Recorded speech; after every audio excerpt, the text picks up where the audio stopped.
Bakti dari Kementerian Pendidikan dan Kebudayaan atas hadirnya. Terima kasih buat Bapak Ibu guru yang telah meluangkan waktunya untuk mendengarkan dan sama-sama kita merumuskan apa yang menjadi visi kita bersama, apa yang menjadi kerinduan dan tujuan kita bersama setahun 2 tahun kemudian.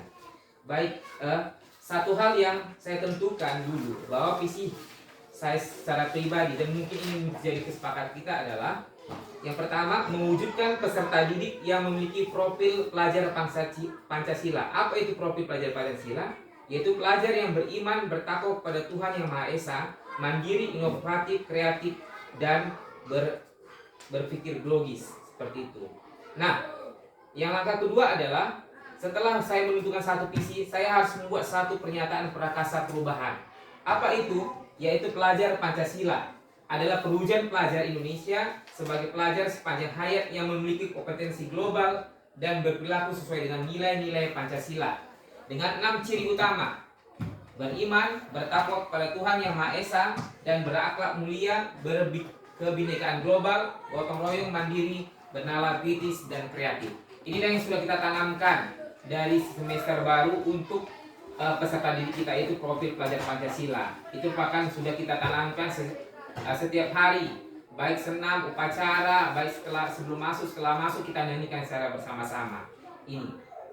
Nah, apa yang harus kita lakukan untuk menentukan, mewujudkan visi kita? Saya membuat adalah dengan metode apresiasi inquiry, yaitu apresiasi inquiry dengan pendekatan Bagja. Apa Bagja? Yaitu buat pertanyaan, ambil pelajaran, gali mimpi, jabarkan rencana, dan atur eksekusi.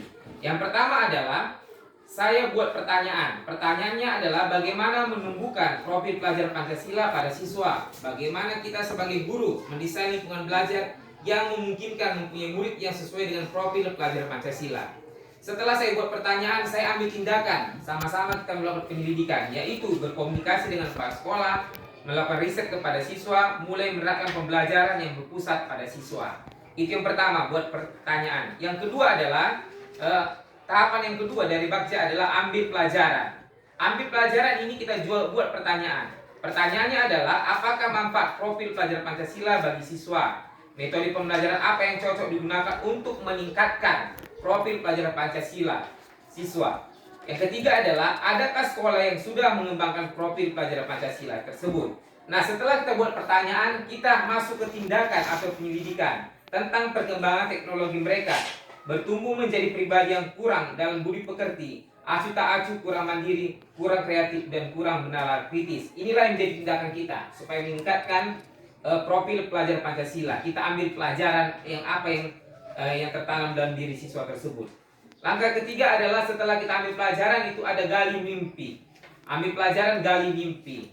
Ini juga berupa pertanyaan kita buat. Apakah mimpi yang ingin dicapai oleh visi mewujudkan peserta didik yang memiliki profil pelajar Pancasila? Ada 6 tadi ya.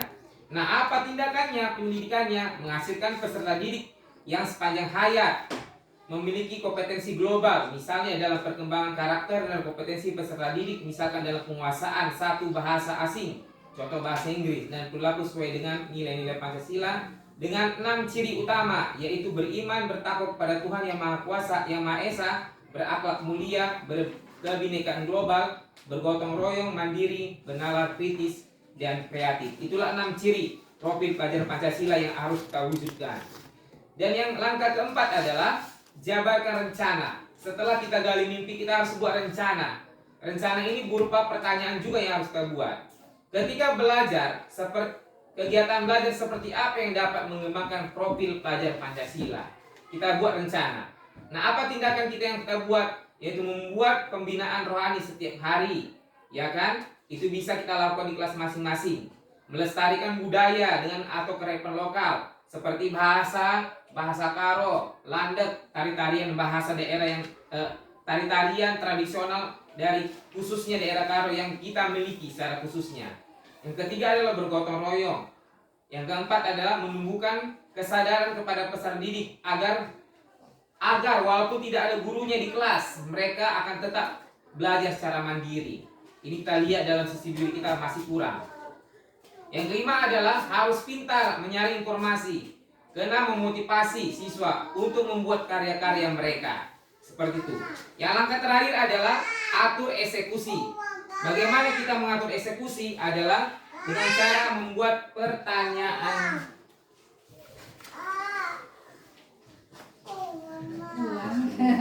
Eksekusi Bapak Ibu. Nah, atur eksekusi setelah kita jabarkan rencana, kita harus eksekusi langkah-langkah apa yang terakhir yang harus kita laksanakan untuk mewujudkan visi kita bersama, yaitu membuat juga pertanyaan. Bagaimana cara kita agar tetap konsisten dalam mengembangkan profil pelajar Pancasila pada siswa? Ini yang sudah mulai saya tanamkan pada diri-diri siswa dan mulai kita tanamkan bersama. Saya lihat semua guru sudah menanamkan ini, profil pelajar Pancasila, seperti itu. Nah, setelah kita buat pertanyaan, tindakan apa atau pendidikan apa yang harus kita lakukan adalah menjalin kolaborasi dengan kepala sekolah, semua guru, siswa, komite sekolah, orang tua, siswa, pemerintah setempat, tokoh-tokoh pendidikan, alumni, dan melakukan evaluasi atau refleksi terhadap kegiatan yang sudah kita lakukan. Terima kasih. Itulah.